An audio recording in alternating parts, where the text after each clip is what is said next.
नमस्कार दोस्तों, मैं हूँ गोविंद और आप सुन रहे हैं हॉरर कहानी, वो भी मेरी ज़ुबानी। दोस्तों, आज फिर से एक नई कहानी आपके सामने हाजिर है। वैसे तो आपने बहुत सी हॉरर कहानियाँ सुनी होगी, लेकिन मुझे पूरी उम्मीद है कि आज की यह हमारी कहानी सुनकर आपको सच में डर का एहसास होने वाला है। बस मेरी आपसे इतनी गुजारिश है कि आप अगर इस कहानी को पूरा सुनेंगे तो सच में बहुत ज़्यादा मज़ा आने वाला है। साथ ही अगर आप पहली बार हमारे इस चैनल पर आए हैं तो चैनल को अभी सब्सक्राइब कर लीजिए। ऐसा करने से हमारी और आपकी नज़दीकियाँ बढ़ जाएगी और आगे आने वाली वीडियो आप तक आसानी से पहुंच जाएगी। तो ज़्यादा समय ना लेते हुए जल्दी से अपनी कहानी को शुरू करते हैं।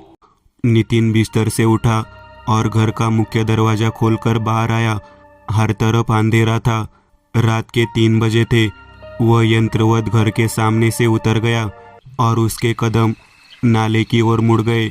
नाला घर से लगभग आधा किलोमीटर दूर था। कुछ ही देर में वो नाले पर पहुंच गया। जैसे निम्न ज्वार का समय शुरू होता है, नाले का पानी कम होने लगता है, अतः लवणीय क्षेत्र उजागर हो जाता है।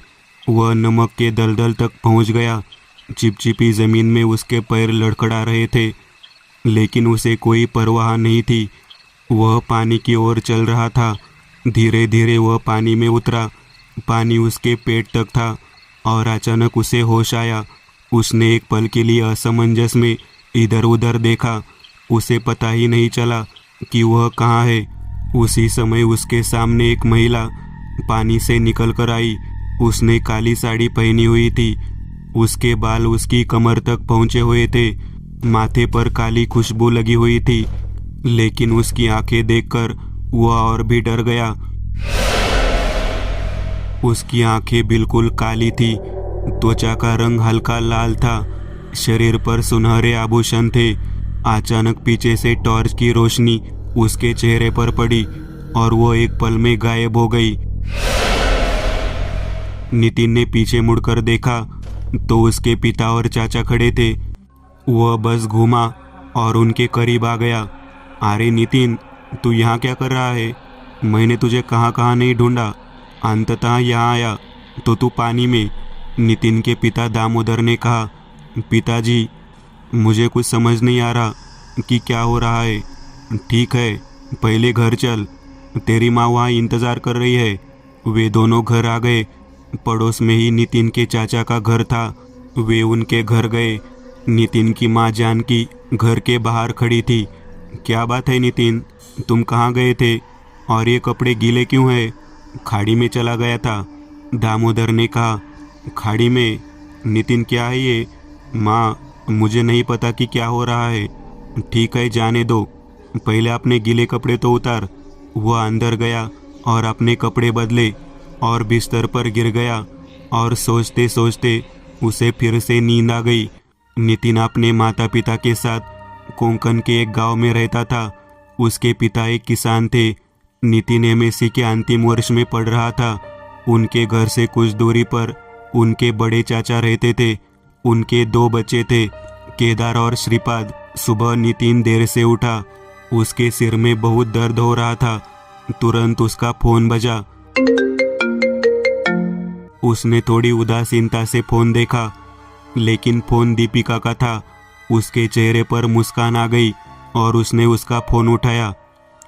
क्या बात है, तूने आज सुबह फ़ोन नहीं किया? अरे आज मेरी तबीयत ठीक नहीं है, इसलिए मैं अभी उठ गया हूँ। क्या हुआ? क्या मैं वहाँ आ जाऊँ? नहीं, ऐसा कुछ नहीं है। मैं अभी रेडी होकर तुम्हें बाद में फ़ोन करता हूँ, उसने कहा और फ़ोन रख दिया। पड़ोस के गांव में रहने वाली दीपिका नितिन की फूफी की बेटी थी। वो भी उसी की उम्र की थी, इसलिए बचपन से ही उन दोनों में खूब मेल जोल था। लेकिन पिछले साल से उनका रिश्ता प्यार में बदल गया।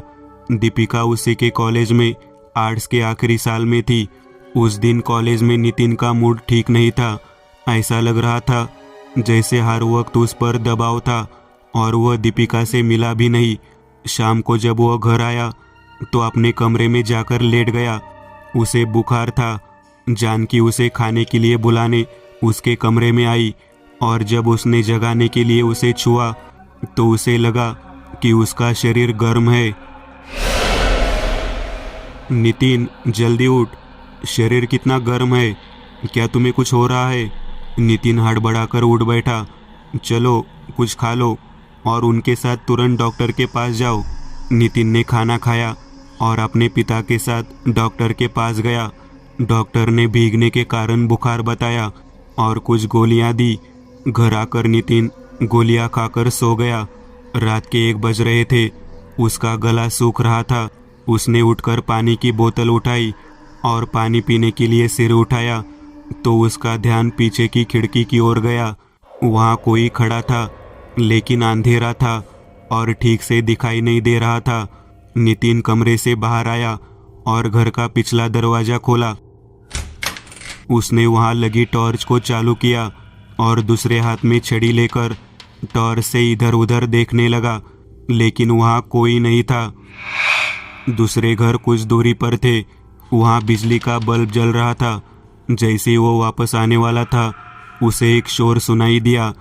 उसने फिर पीछे मुड़कर देखा तो घर के पीछे सीमेंट की टंकी से बुदबुदाने की आवाज आ रही थी। वह धीरे धीरे टैंक के पास पहुंचा। टंकी करीब 4 फीट ऊंची और चौड़ी थी। चारों ओर अंधेरा होने के कारण टॉर्च की रोशनी के अलावा कोई रोशनी नहीं थी। उस समय सन्नाटे को तोड़ते हुए एक तुतारी उसके सिर के ऊपर से उड़ी। उसने टंकी के किनारे से टॉर्च घुमाई। पानी में बबल्स आ रहे थे। अचानक वहां से एक औरत का आधा सिर ऊपर आया। उसका मुंह पानी के अंदर था, सिर्फ आंखें पानी के ऊपर थी। वो आंखें बिल्कुल काली थी।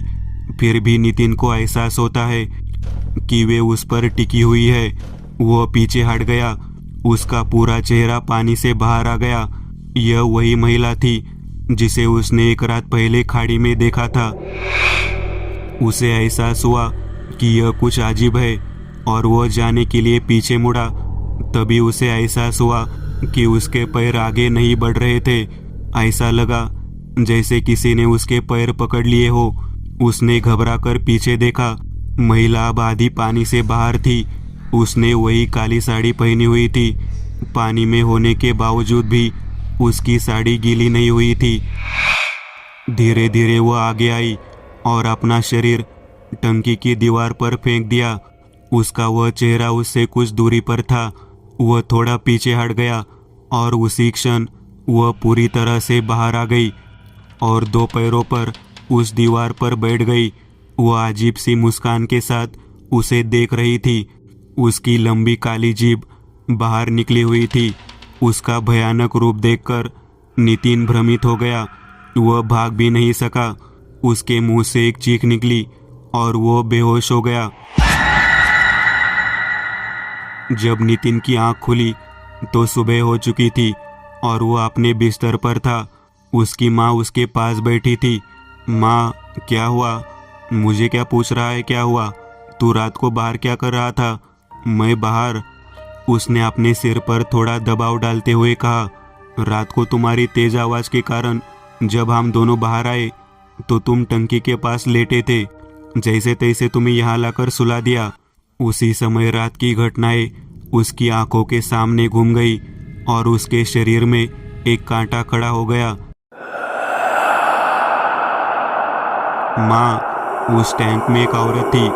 उसने कुछ डरते हुए कहा। क्या? कैसी औरत? हमने वहाँ कुछ नहीं देखा। हाँ, लेकिन वो वहाँ थी। मैंने उसे देखा और याद नहीं कि आगे क्या हुआ। क्या तुमने कोई भूत देखा है? जानकी बात कर रही थी। तभी पीछे से दामोदर आ गए। कौन सा भूत? किसने देखा? उन्होंने पूछा। कल इसने एक महिला को देखा और उसे देखकर बेहोश हो गया। यह कैसे संभव है जानकी? तुम्हें पता है इस जगह पर कुछ भी बुरा नहीं है। हाँ, लेकिन ये इतना कह रहा है कि इसमें कुछ तो बात होगी। ठीक है, तुम्हारी संतुष्टि के लिए मैं अपने मोरू भगत को बुलाऊंगा। देखते हैं वो क्या कहते हैं। उस दिन नितिन तो कॉलेज नहीं गया। लेकिन दीपिका घर आ गई। नितिन बिस्तर पर ही लेटा हुआ था। क्या रे, क्या हुआ? मामी से पूछो तो कहती है तू ही जाके पूछ। कुछ नहीं, कमजोरी महसूस हो रही है। क्या ये सच है? क्या तूने कोई औरत देखी? दीपिका ने शरारत से कहा। तो तुम्हें सब पता है, तू जानबूझकर मेरी टांग खींच रही हो ना? तो क्या मेरे होते हुए तुझे दूसरी औरत कभी भी दिख रही है? मुझे चिंता तो होगी ही ना। दीपिका, बहुत हुआ, मुझे अभी कुछ समझ नहीं आ रहा। अब तुम शुरू मत करो। ठीक है, तुम आराम करो, मैं घर जा रही हूँ। जब गुरुजी आएंगे तो मुझे बताना कि क्या हो रहा है। शाम करीब 5 बजे मोरू भगत उनके घर आए। सभी लोग उनके सामने हॉल में बैठे थे। तो क्या हुआ, मुझे ठीक से बताओ, मोरू ने नितिन की ओर देखते हुए कहा। नितिन ने उन्हें बताया कि क्या हुआ था। मोरू ने कुछ देर चुपचाप सोचा। मैं इस गांव में कई सालों से रह रहा हूँ, लेकिन मैंने कभी ऐसी किसी महिला को देखे जाने के बारे में नहीं सुना। वही तो मैं कह रहा हूँ, यह कुछ अलग है मोरू। जानकी ने कहा। वो भी कभी कभी खाड़ी में और कभी कभी टैंक में दिखाई देती है, इसलिए उसका स्थान निश्चित नहीं है। उसे कहाँ खोजे, क्यों खोजे? वह हमारे बेटे के पीछे है, आ जाएगी। दामोदर ने व्यंग्यपूर्वक कहा। आप सही कह रहे हैं, मैं आज रात यही रुकूंगा और पूजा करूंगा। देखते हैं क्या होता है। मोरू भगत पूजा की तैयारी के लिए चले गए। उसी समय नितिन का चचेरा भाई केदार घर पर आया। वह नितिन से 2 साल बड़ा था। क्या रे नितिन, तुझे क्या हुआ? कुछ नहीं कैसे? पिताजी ने मुझसे कहा था कि तुमने किसी महिला को देखा है। मैं इसलिए आया क्योंकि मैं चिंतित था। छोड़, मुझे वो टॉपिक नहीं चाहिए। ठीक है, जाने दे। वैसे भी तू आजकल मेरे साथ कहाँ है, तो तू मुझे क्यों बताएगा? केदार, आजकल मेरे पास समय कहाँ है? अरे, जब दीपिका है तो अपने भाई की तरफ क्यों देखेगा? केदार ने मुस्कुराते हुए कहा। बस रे अब, नितिन ने निराश होकर कहा। अच्छा, जाता हूँ, नहीं तो तू मुझे वो औरत समझकर मुझे ही मारेगा। केदार यह कहकर घर से चला गया। रात करीब 10 बजे मोरू भगत आए। उन्होंने दालान में बैठकर केले के पत्ते पर बुका रखकर उसमें कुछ काले तिल डाले और मंत्र पढ़कर पूरे घर में घुमाया। वह फिर हॉल में बैठ गए। नितिन, जानकी और दामोदर सभी हॉल में बैठे थे। 12 बज गए थे, फिर भी कुछ खास नहीं हुआ। काफ़ी देर तक इंतज़ार किया। रात करीब 10 बजे मोरू भगत आए। उन्होंने दालान में बैठकर केले के पत्ते पर बुक्का रखकर उसमें कुछ काले तिल डाले और मंत्र पढ़कर पूरे घर में घुमाया। वह फिर हॉल में बैठ गए। नितिन, जानकी और दामोदर सभी हॉल में बैठे थे। 12 बज गए थे, फिर भी कुछ खास नहीं हुआ। काफ़ी देर तक इंतज़ार किया, लेकिन कुछ नहीं हो रहा था। मोरू भगत ने कहा, मुझे लगता है कि वह महिला आज मूड में नहीं होगी। हाँ, जाने दो, हम सो रहे हैं। तुम यही रुक रहे हो क्या मोरू? दामोदर ने पूछा। नहीं, मैं घर जा रहा हूँ, 2 बजे है। मोरू बाहर आ गया और दरवाज़ा बंद करके तीनों सो गए। मोरू का घर कुछ दूरी पर था। वह सड़क पर चल रहा था। उनके एक हाथ में टॉर्च और दूसरे हाथ में सामान का थैला था। सड़क के दोनों ओर पेड़ लगे हुए थे। तभी रात के कीड़ों के चहचहाने की आवाज़ तेज होती जा रही थी। वह कुछ ही दूर गया था कि उसे पीछे से आवाज़ सुनाई दी, श्श, और रात के कीड़ों की आवाज़ बंद हो गई और एक रहस्यमय सन्नाटा फैल गया। भयभीत होकर मोरू वहीं रुक गया। कुछ क्षण बाद फिर से वही आवाज़ सुनाई दी, श्श। मोरू घूमा और अचानक एक काली आकृति उसके पीछे झाड़ी में गायब हो गई। यह देखकर मोरू चौंक गया। उसने अपने हाथ में रखे बैग से बुक्का निकाला और उसे मुट्ठी में पकड़कर आगे बढ़ रहा था। तभी उसे अपना थैला नीचे खींचे जाने का एहसास हुआ, इसलिए उसने थैले को और ताकत से उठाया। थैला भारी हो रहा था और वह उसे ताकत से खींच रहा था। एक समय ऐसा आया जब वो थैला नहीं उठा पा रहा था। वो थैला रखने के लिए नीचे झुका और चौंक गया। उस थैले में एक महिला का सिर था। जैसे उसने थैला नीचे रखा, उसने आंखें खोल दी। वही काली आंखें मोरू पर टिक गई। मोरू उस थैले को वही छोड़कर डर के मारे भाग गया। रात के अंधेरे में भागते भागते वह झाड़ी में घुस गया। वह पीछे मुड़कर देखता हुआ भाग रहा था, फिर भी वह श्क की आवाज़ उसका पीछा नहीं छोड़ रही थी।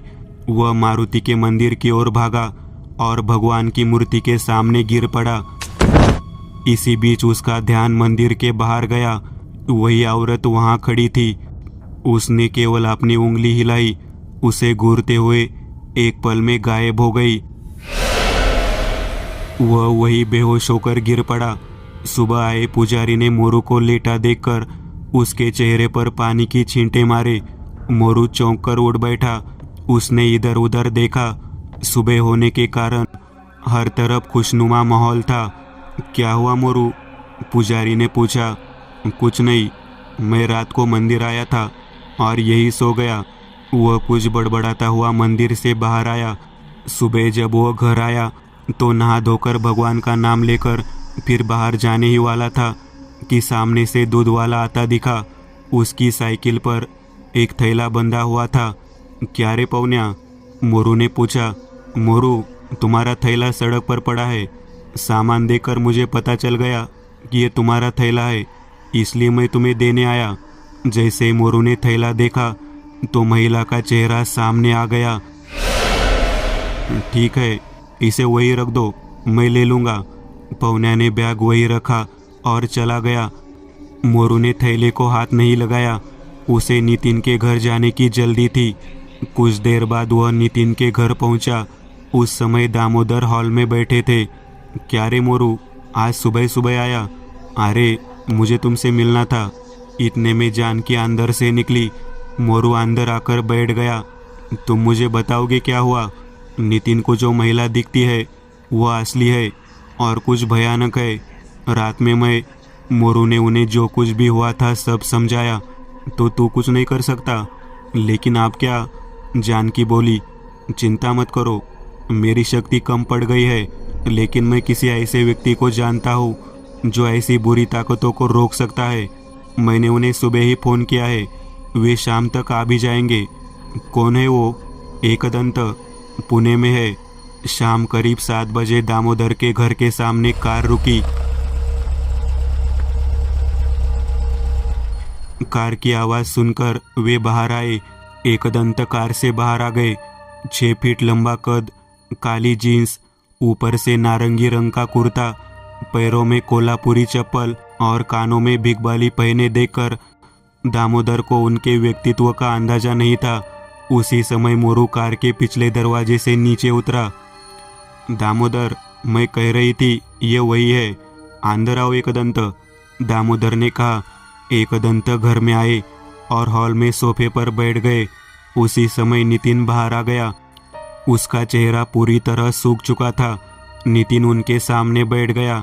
नितिन, मैंने इस मोरू से कहानी संक्षेप में सुनी है, लेकिन मैं इसे तुमसे ठीक से सुनना चाहता हूँ। नितिन ने एकदंत को पूरी घटना विस्तार से बताई।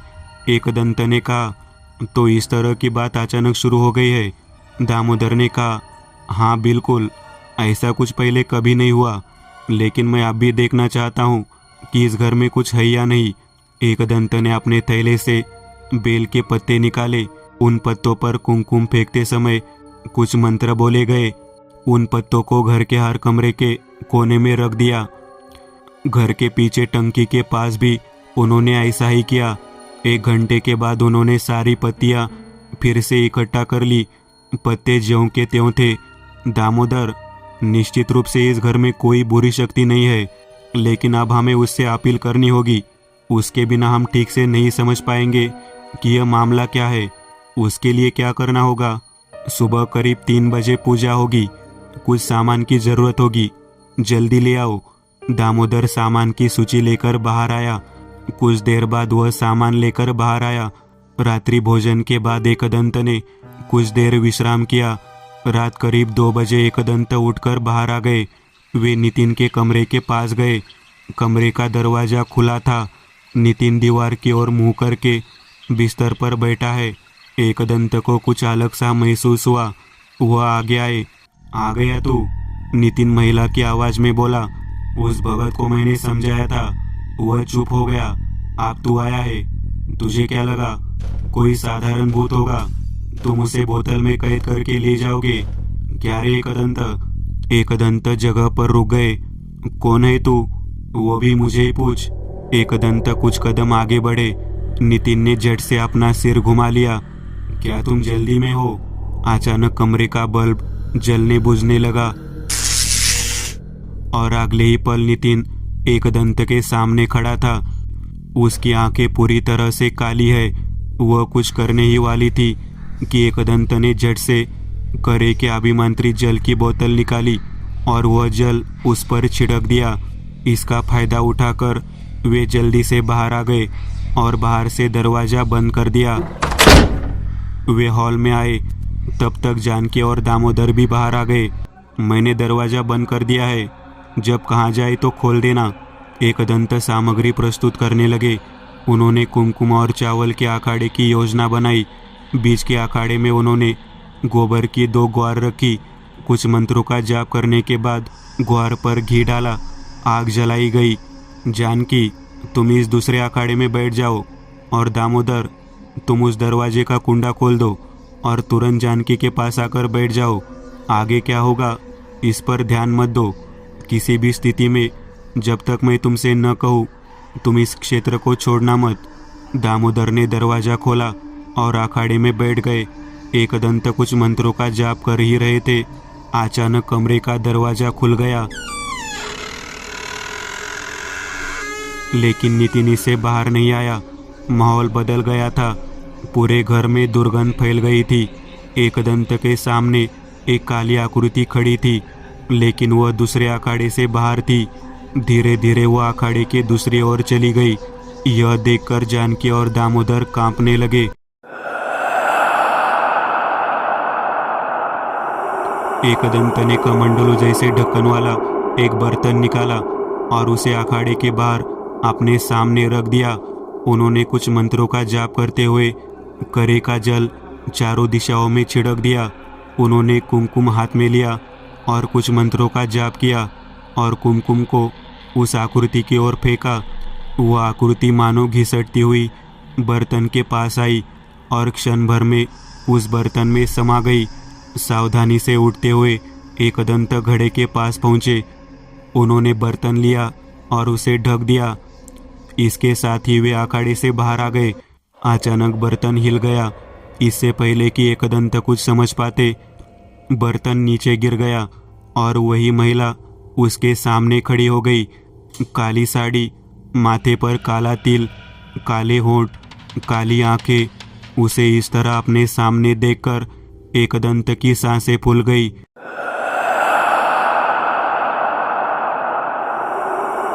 उसने सीधे उनकी गर्दन पकड़ ली और उन्हें ऊपर उठा लिया। क्या तुम्हें समझ नहीं आया मैंने क्या कहा था? उसने क्रूर स्वर में कहा और एकदंत को दूर फेंक दिया। वे डाइनिंग टेबल पर गिर पड़े। उनका कोना कंधे में घुस गया और एकदंत गिर पड़े। एकदंत उठने की कोशिश कर रहे थे, तभी उनका ध्यान गया तो उनकी नज़र महिला के पैरों पर पड़ी। महिला वही खड़ी थी। अचानक उसने एक पैर उठा लिया।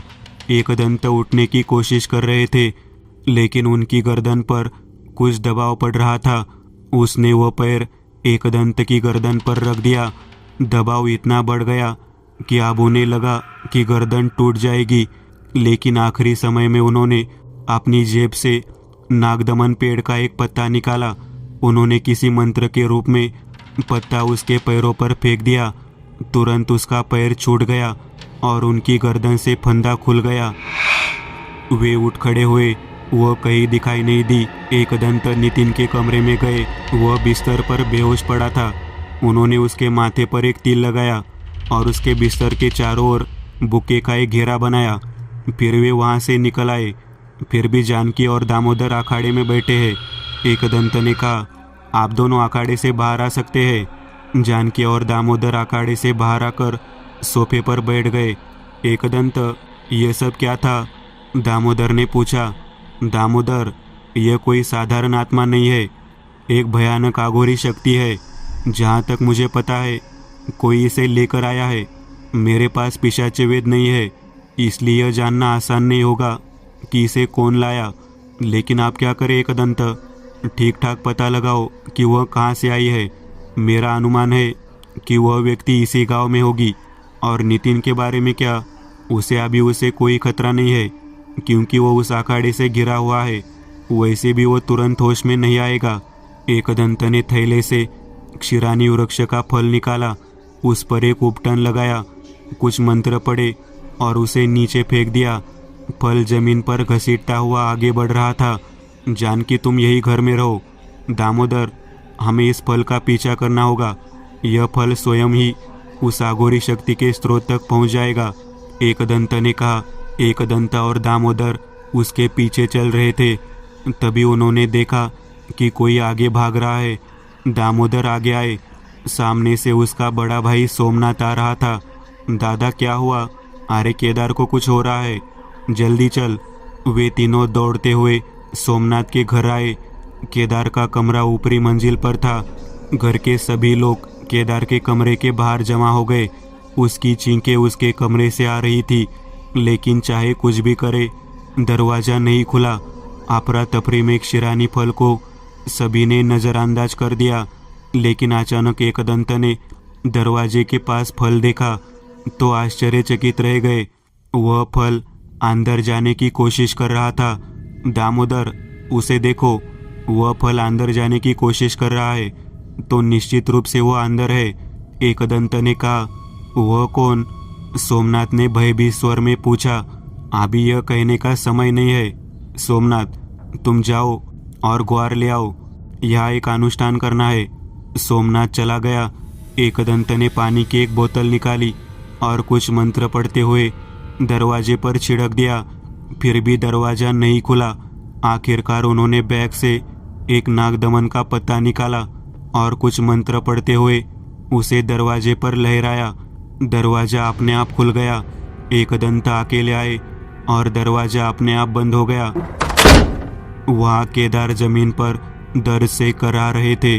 उन्हें समझ नहीं आया कि यह कैसी चीज़ है, लेकिन उनका ध्यान क्षीरानी फल पर गया।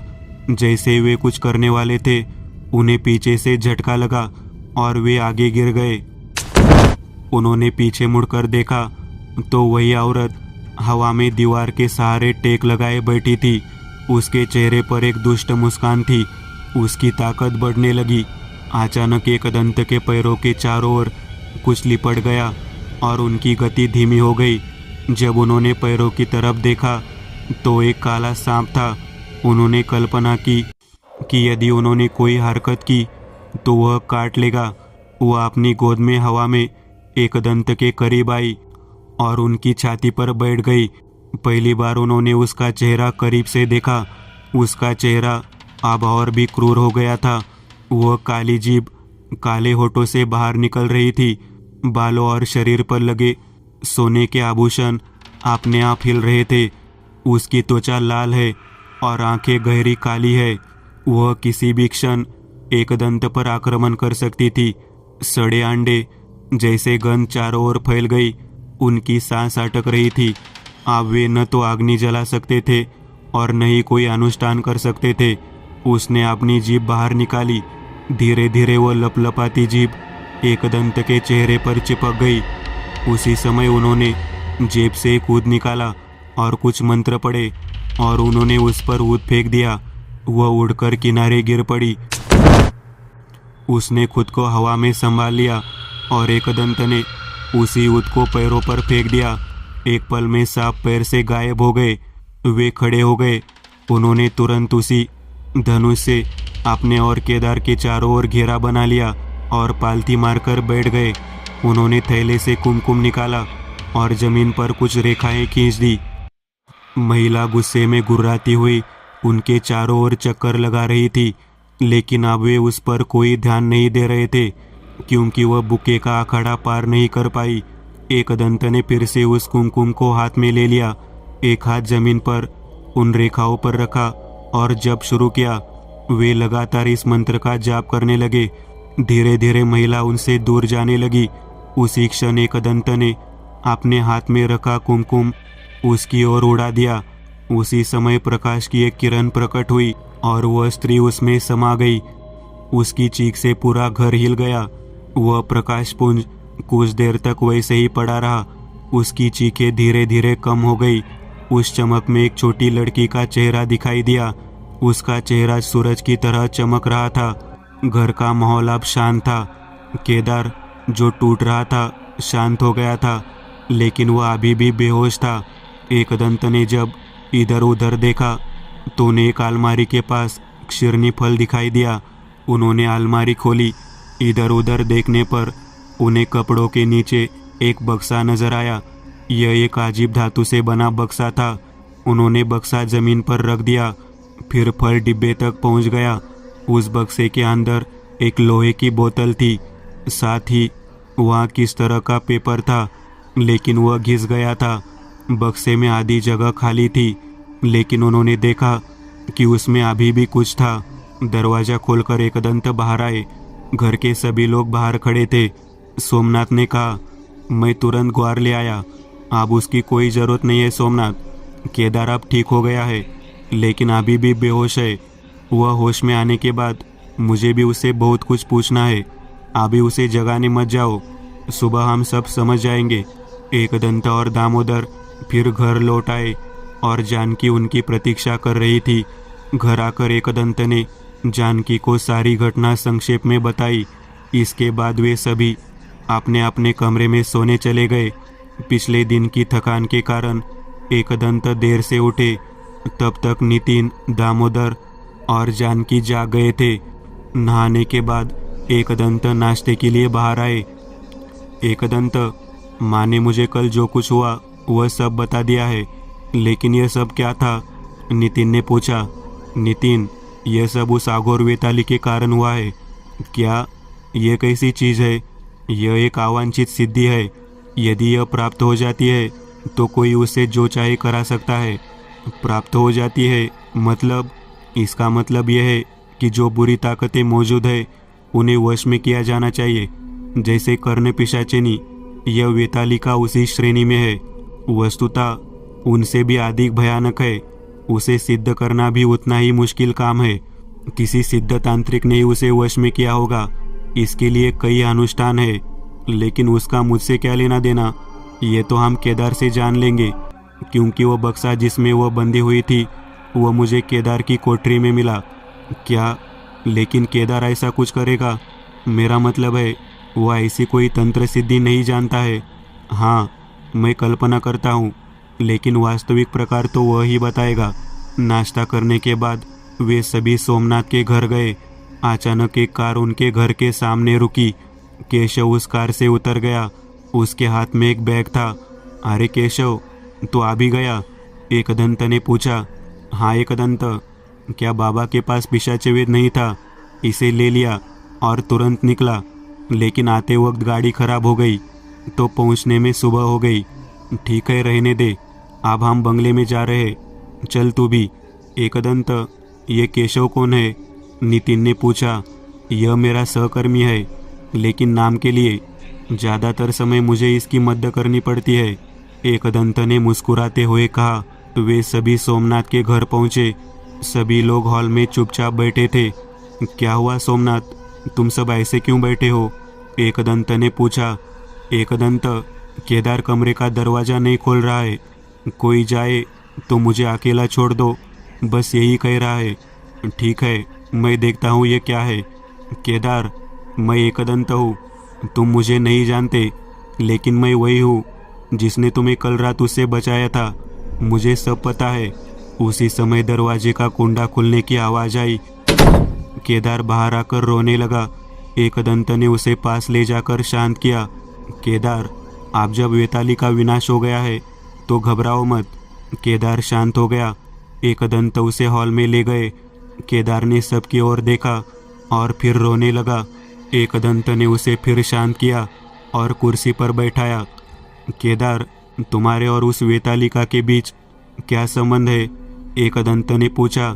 केदार कुछ देर तक चुपचाप बैठा रहा और जो कुछ हुआ था उसे याद करके उसने सबको कुछ इस तरह बताया।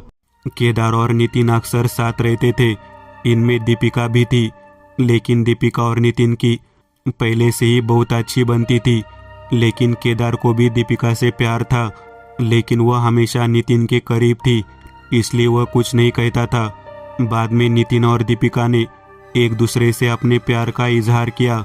यह सब केदार को मालूम था, लेकिन नितिन के प्रति उसका गुस्सा बढ़ने लगा। वह उस गुस्से को व्यक्त नहीं कर सका, इसलिए वह चेहरे पर अच्छा व्यवहार कर रहा था। दीपिका सिर्फ नितिन की वजह से उसे नहीं मिली, यही गुस्सा उसके दिमाग में बैठा और उसने धीरे धीरे खुद को नितिन से दूर कर लिया। एक दिन जब वह खाड़ी में मछली पकड़ने गया तो उसे नमक की मिट्टी में बक्सा मिला। उसे बिल्कुल भी अंदाजा नहीं था कि उस बक्से में क्या है। वह उस बक्से को लेकर घर आया और काफ़ी मशक्क़त के बाद उसने बक्सा खोला। उसके अंदर एक बोतल, कुछ पुराने कागज और दूसरी तरफ एक सोने की पायल थी। उसने पायल उठाई और अलमारी में रख दी। उसने सोचा कि इसे बेचकर उसे कुछ पैसे मिलेंगे। फिर उसने बोतल खोलने की कोशिश की। उस पर एक लोहे का ढक्कन था। उसने उसे घुमाया और उसी समय अंदर से काला धुआं निकला। उसने वह कागज कभी नहीं देखा। उस धुएं के साथ सड़े अंडे जैसी गंध भी आ रही थी, लेकिन कुछ नहीं हुआ। उसने बक्सा बिस्तर पर रख दिया। वह बोतल नीचे रखने के लिए बिस्तर की ओर मुड़ा और वहीं पर जम गया। वह औरत वहाँ बैठी है, पूरी काली साड़ी, काले होठ, काली आंखें। उसे देखकर वह डर कर पीछे हट गया। वह हंसने लगी। डर मत, मैं तेरे साथ कुछ नहीं करूँगी। तूने मुझे आज़ाद कर दिया है। तू जो कहेगा मैं वही करूँगी। आप कौन है? वेतालिका। क्या तुम कुछ भी कर सकती हो? आजमा के देख। मुझे अभी 1 लाख रुपए चाहिए। वह बस मुस्कुराई। आपने पीछे देखो। उसने पीछे मुड़कर देखा तो उसके पीछे 500 के नोटों की 2 गड्डियाँ पड़ी थी। उसने आश्चर्य से उसकी ओर देखा। वह अब भी मुस्कुरा रही थी। लेकिन आप मेरे लिए ऐसा क्यों कर रही हो? तुम्हारे पास मेरी एक चीज़ है, तुम्हें वो मुझे देनी होगी, इसलिए तो फिर मेरे लिए काम और करो। मेरा नितिन नाम का चचेरा भाई यही रहता है, उसे मार डालो। मैं यह कर सकती हूँ, लेकिन केवल अमावस पर, क्योंकि तभी मेरे पास किसी की जान लेने की शक्ति होती है। अब मैं उसे चोट पहुँचा सकती हूँ, तो तुम्हें उसे इतना मानसिक कष्ट देना चाहिए कि वह जीवन से विचलित हो जाए, और जब अमावस्या आए तो तुम अपना काम करने के लिए स्वतंत्र हो। लेकिन तुम मुझे मेरी चीज़ कब दोगे? पहले अपना काम करो, फिर देखेंगे। तब से वह वेतालिका नितिन को दिखने लगी। नितिन की मानसिक स्थिति अपने आप खराब हो गई। केदार ने ही वेतालिका को बताया था कि वह मोरू भगत आ रहा है। इस वजह से उसने उसे भी परेशान किया। लेकिन तभी एकदंत ने आकर वेतालिका के हमले को विफल कर दिया, इसलिए वह केदार के पास वापस आ गई। उस समय केदार सो रहा था। क्या हुआ? तुम यहाँ क्या कर रही हो? कोई एकदंत उस नितिन को बचाने आया है। उसने मेरे हमले को विफल कर दिया। मेरी ताकत उसके सामने विफल हो रही है। क्या कोई आदमी तुम्हें रोक सकता है? वह कोई साधारण आदमी नहीं है। लेकिन अब तुम क्या चाहती हो? मुझे मेरी चीज़ दे दो, इससे मेरी शक्ति बढ़ेगी। तब मैं उस एकदंत को बताऊंगी कि वेतालिका कौन है। तेरी चीज़, मेरा मतलब है, क्या यह पायल नहीं है? हाँ वही है। तो तुम इसे स्वयं क्यों नहीं ले लेती? तू जानती है कि वो अलमारी में है। हाँ, लेकिन तुम्हें इसे मेरे पैरों में पहनाना होगा। मैं इसे छू नहीं सकती। केदार ने वह पायल उसे पहना दिया। तूने मुझसे गुलामों की तरह काम करवाया ना। आप तुम्हें बताती हूँ मैं कौन हूँ। उसने केदार की ओर हाथ बढ़ाया।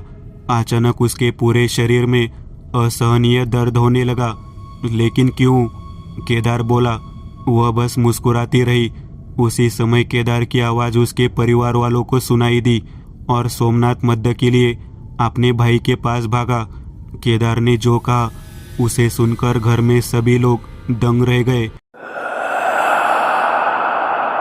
सोमनाथ उसे मारने के लिए दौड़ा, लेकिन एकदंत ने उसे रोक दिया। मुझे माफ कर दो, मैं गलत हूँ। केदार रो रहा था। सोमनाथ, उसे पछतावा हो गया है। आप कुछ भी कहने से कोई फायदा नहीं, रहने दो। सोमनाथ ने गुस्से में कहा। जैसा आप कहते हैं मैं उसे छोड़ रहा हूँ एकदंत, नहीं तो ऐसी संतान ना होना ही बेहतर है। लेकिन वास्तव में वो कौन थी? दामोदर ने पूछा। अब मैं तुम्हें बता सकता हूँ। केशव, पिशाच वेद निकाल। पिशाच वेद की सहायता से किसी भी वस्तु के अतीत को देखने की सिद्धि एकदंत को प्राप्त थी। इसके प्रयोग से वे उस बक्से के अतीत को देखने जा रहे थे। उन्होंने बक्सा अपने सामने रखा और एक हाथ बक्से पर और दूसरा पिशाच वेद पर रखा। उन्होंने अपनी आंखें बंद कर ली और कुछ मंत्रों का जाप किया। कुछ देर बाद उन्होंने फिर आंखें खोली। उन्हें उस बक्से का अतीत समझ में आ गया। उस वेतालिका को लगभग 400 वर्ष पूर्व एक तांत्रिक ने सिद्ध किया था। इसके लिए उसने पायल का उपयोग किया। एक पायल उसके पैरों में थी और दूसरी पायल तांत्रिक के पास थी। जिसके पास यह होगा वह कहेगा, वह सुनेगी। एक दिन नाव से यात्रा करते समय नाव दुर्घटनाग्रस्त हो गई। उस समय उन्होंने उस पायल को उस डिब्बे में रख लिया ताकि वो खो ना जाए।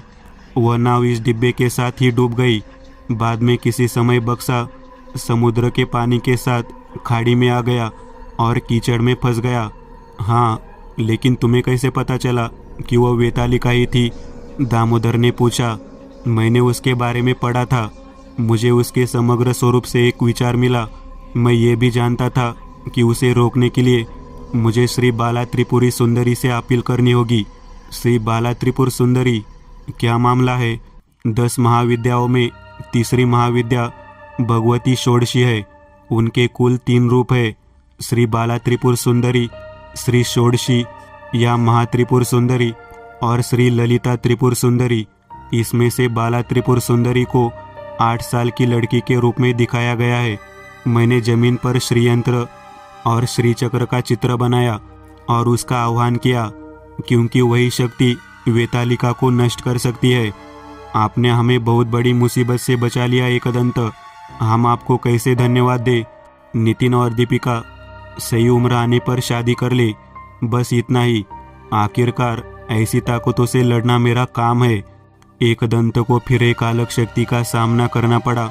उनकी पुणे वापसी यात्रा शुरू हो गई है, लेकिन हमारी यात्रा एकदंत के साथ जारी है, अज्ञात की ओर। दोस्तों, आज के लिए बस इतना ही। अगर आपको यह कहानी अच्छी लगी हो तो लाइक कीजिएगा। आप में से कई लोग बिना लाइक किए भाग जाते हैं। अगर आपने वीडियो को लाइक किया तो मुझे अच्छा लगेगा और ऐसे ही डरावनी कहानियाँ बनाने के लिए मुझे एनर्जी मिलेगी। तो लाइक ज़रूर करिएगा और अभी तक आपने चैनल को सब्सक्राइब नहीं किया तो तुरंत सब्सक्राइब करिएगा और बगल वाली घंटी को दबाना ना भूलिएगा।